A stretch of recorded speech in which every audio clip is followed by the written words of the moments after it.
चलिए यहाँ देखते हैं। कहता कि वैश्वीकरण का बिहार पर पड़े प्रभाव को बताइए। देखिए बिहार पर जो है ना वैश्वीकरण का दो प्रकार के प्रभाव पड़े हैं, एक तो सकारात्मक एक को नकारात्मक। अभी कहते होंगे, देखिए पहले सकारात्मक और नकारात्मक मतलब समझिए। सकारात्मक मतलब कहता है कि आपको क्या होता है, अगर मान लीजिए आप दवाई के लेते हैं किसी डॉक्टर से, कहता आपको फिट कर गया है ना, फिट किया तो क्या बोलिए सकारात्मक, अगर फिट नहीं किया तो क्या कहिएगा बोलिए नकारात्मक, है ना। यानी पॉजिटिव और निगेटिव, है ना। कहते हैं कि एक कोई क्रीम लगाए हैं, कोई मान लीजिए कोई क्रीम लगाया, क्या हुआ उसका मुंह खराब हो गया, तो बोलिए वो सकारात्मक कि नकारात्मक, नकारात्मक, है ना। अगर क्रीम लगाया उसका शरीर थोड़ा साफ हो गया तो क्या कहिएगा बोलिए सकारात्मक, है ना। तो यही है सकारात्मक और नकारात्मक। तो कहता बिहार में वैश्वीकरण का सकारात्मक प्रभाव, देखिए ये हमारे है ना बिहार में क्या पॉजिटिव है उसके बारे में पढ़ते हैं।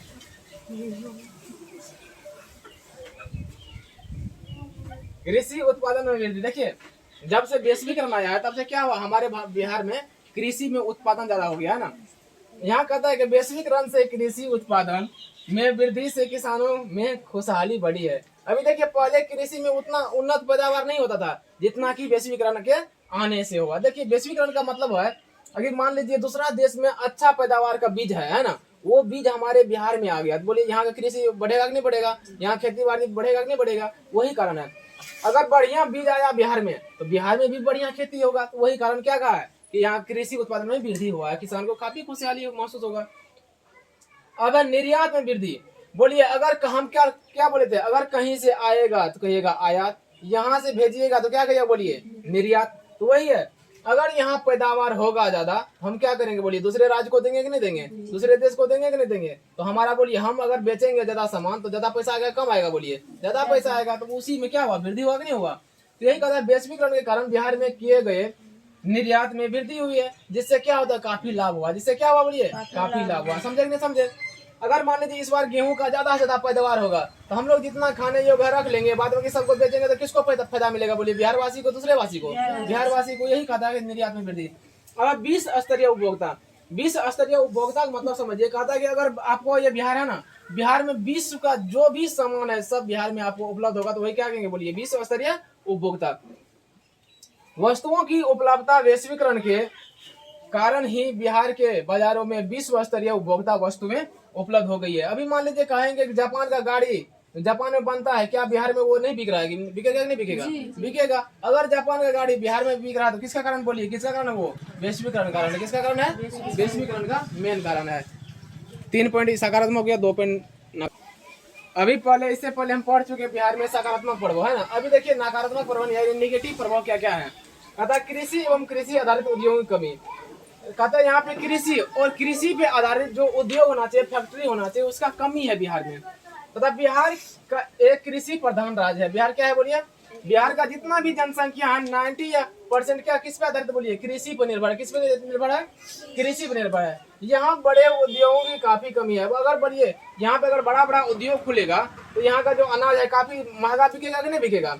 हम लोग मान लीजिए जूट का उत्पादन करते हैं, कहाँ भेज देते हैं बोलिए, भेजते हैं पश्चिम बंगाल। कहाँ भेजते हैं बोलिए, अगर बिहार में ही अगर कंपनी वैसा खुल जाए तो करिए जूट का रेट जो यहाँ से हम भेजते हैं 50 रुपया केजी नहीं बिकेगा, 80 रुपया केजी बिकेगा नहीं बिकेगा।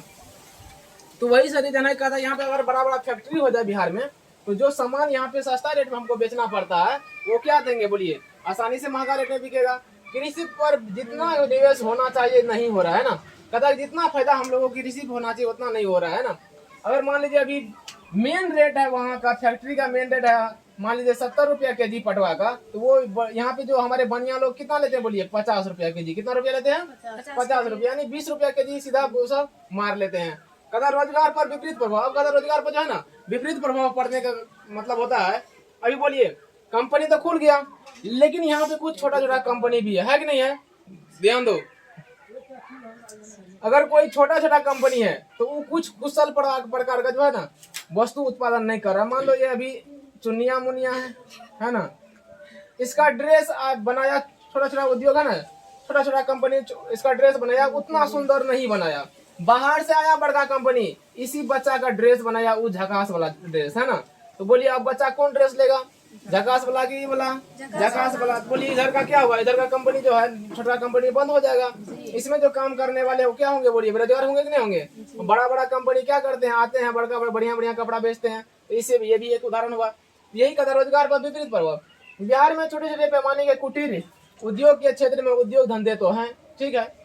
कलाश बिहार में छोटा छोटा ही क्या है, छोटा छोटा अपना कंपनी सब है, बड़ा बड़ा कंपनी नहीं है लेकिन छोटा छोटा कंपनी है। लेकिन बहुराष्ट्रीय कंपनी की भड़कीली वस्तुओं के सामने इनका मांग बहुत कम हो गई है। अभी कहे ना, अभी अगर बोलिए जो बहुराष्ट्रीय कंपनी है बहुत बढ़िया बढ़िया कपड़ा उतार देता है मार्केट में, क्या बोलिए लोकल कपड़ा बिकेगा?